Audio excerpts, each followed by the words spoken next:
All right, guys, welcome back. I'm Jake ELLENBOGEN. Today we're going to be talking about a former Ram coming back to the Rams, and that is Jonah Williams. So before we dive into that, be sure to like, subscribe, and comment.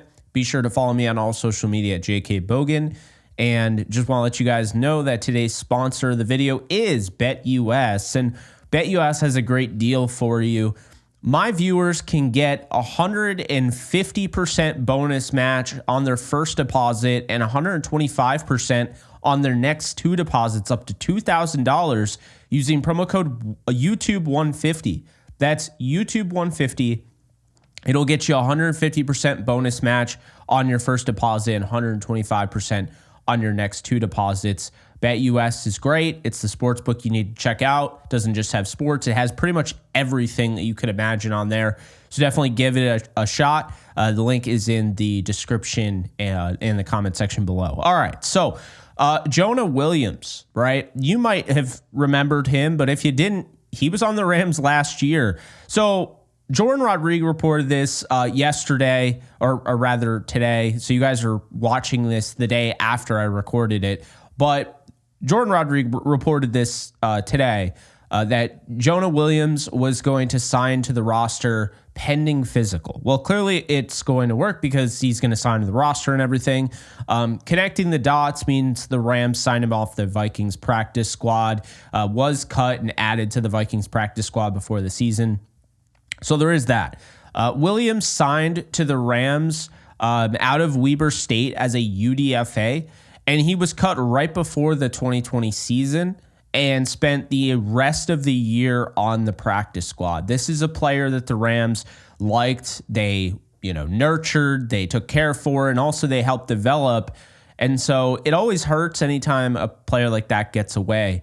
Well, in 2021, the Rams had a little bit of a close shave.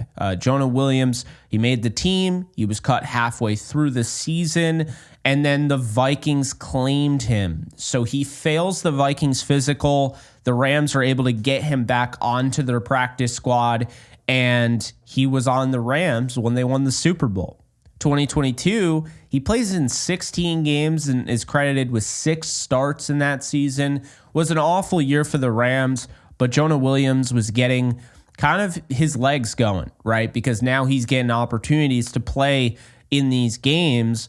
He even logged 6 starts, so that's a big deal. 2023 rolls along, and he plays in 17 games last year and starts 16 games, according to Pro Football Reference. So, well, this is what happens. The Rams give UDFAs an opportunity. If they can make the team, great. If they can't, they're good enough. They'll stick around the practice squad and have at it the next year and the next year after that. And you never know what's going to come of it. And we're seeing now, Jonah Williams, a UDFA who started games last year for the Rams, he's another one, right? So his 2-year deal ended, and then he became a free agent and ended up signing with the Vikings. So he's only been with 2 teams, one of which he never actually appeared with the Vikings because he failed the physical. But then he finally went back over. And again, he was placed on the practice squad. Now he's on the Rams 53. So why'd they do this? People are asking, why? Why go out and get another defensive lineman? Well, I'll tell you, okay? Williams was 27th in the league in run stop percentage, which was just below Aaron Donald for most of and for the lead on the team with 8.1%. So what does that tell you? Well, this guy's a really good run defender, and I think over the course of the year, the stats didn't really indicate that, but at one point or another, he was one of the top run defenders in football last year. So this is a guy that can really help the Rams. And albeit I know it's going to be a little bit of an adjustment period. I know he was on the team last year. It's a different defensive line coach, different coordinator, all of that. But he has familiarity. So I like this move for that reason. He's a very, very good athlete coming out of Weber State. He's worked his tail off to get to this point. And right now the Rams are the worst run defense in the league. So I can't really blame them for going out and getting a run-defended-minded defensive lineman. I just can't. I agree with the move. I like the familiarity factor. I like how quality he was last year. Very under the radar run defending specialist. And I just think you look at the Rams run stop rate right now, okay, among defensive linemen. You got number 1, Braden Fisk, 9.2, which is 12th in the league, okay? Then you have Desjuan Johnson, who's been inactive for a couple games this year. He's number 2. Neville Gallimore's number 3. Tyler Davis is number 4. Number 5 is Bobby Brown III. And number 6 is Kobe Turner. Now, I want to add some context here before anybody starts, getting on Kobe Turner or Bobby Brown. These guys aren't playing the nose, right? They're playing right alongside left tackles and right tackles. Bobby Brown should be playing the nose, in my opinion. I think he's the best run defender, but he's not. So because of this, yes, he's not going to be as high as, say, Braden Fisk. Fisk has been fantastic. And I don't think people talk about it nearly enough. Because you think of Braden Fisk and you think of the pass rush, you don't think about what he's doing in the run game. Well, here you go, 12th in the league.